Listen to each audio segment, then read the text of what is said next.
सबसे पहले जानते हैं importance of Maratha community in Maharashtra politics bye knowing the fact कि 18 में से 11 सीएम और 40% सीट्स इन असेंबली इसी कम्युनिटी से बिलोंग करती है।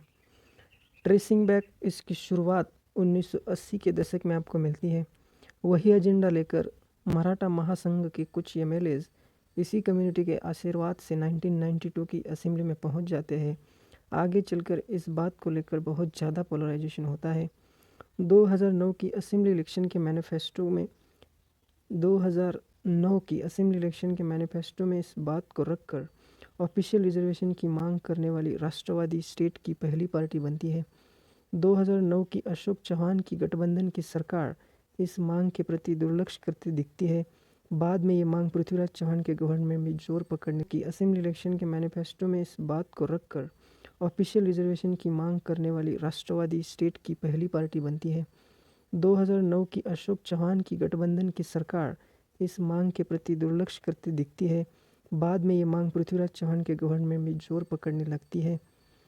इसी बात के दबाव में आकर या फिर से आगे की राजनीति के चलते जुलाई 2014 में यह सरकार in the later phase of this government ये बिल लाने की कोशिश करती है जिसमें 16% रिजर्वेशन की बात हो गई थी। सत्ता परिवर्तन हुए Devendra Fadnavis lead BJP government 2014 के दिसंबर में वही बिल को पारित करती है।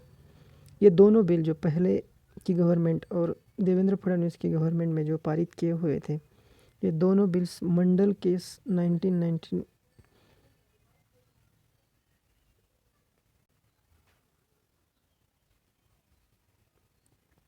ये दोनों बिल्स मंडल कमीशन केस 1992 जिसमें बताया गया है कि स्टेट का रिजर्वेशन 50% से ज़्यादा नहीं होना चाहिए, इन बिल को इनवैलिड करते हुए खारिज कर देती है।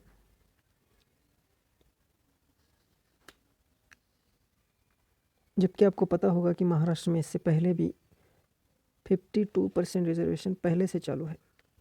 तो इसी बात को लेकर जून 2017 में जस्टिस एन.जी. गायकवाड़ की अध्यक्षता वाली 9 मेंबर की कमेटी बिठाई जाती है। ये कमेटी 45,000 फैमिलीज़ का एक बड़ा सर्वे करती है और कुछ रिकमेंडेशंस देती है कि 32% लोग जो है महाराष्ट्र में वो मराठा कम्युनिटी से बिलोंग करते हैं, जिनमें से 37% लोग जो है वो बीपीएल कैटेगरी में आते हैं। 1035 पेज की इस रिपोर्ट में जो 15 नवंबर 2018 में सबमिट की गई, एक कमेटी बताती है कि मराठा कम्युनिटी कैसे सोशली और एजुकेशनली बैकवर्ड क्लास की कैटेगरी में बिलोंग करती है। इसी कमेटी के आधार पर देवेंद्र फडणवीस लीड महाराष्ट्र गवर्नमेंट 30 नवंबर 2018 में यानी कि 15 दिन बाद after the recommendations of this committee एक और बिल लाती है जिसमें 16% reservation in education and in jobs की बात होती है।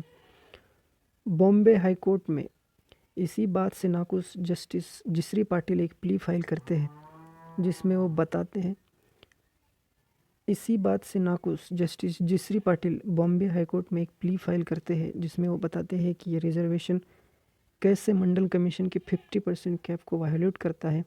जबकि आपको पता होगा कि ऐसे ही रिजर्वेशन तमिलनाडु में 69% चल रहा है।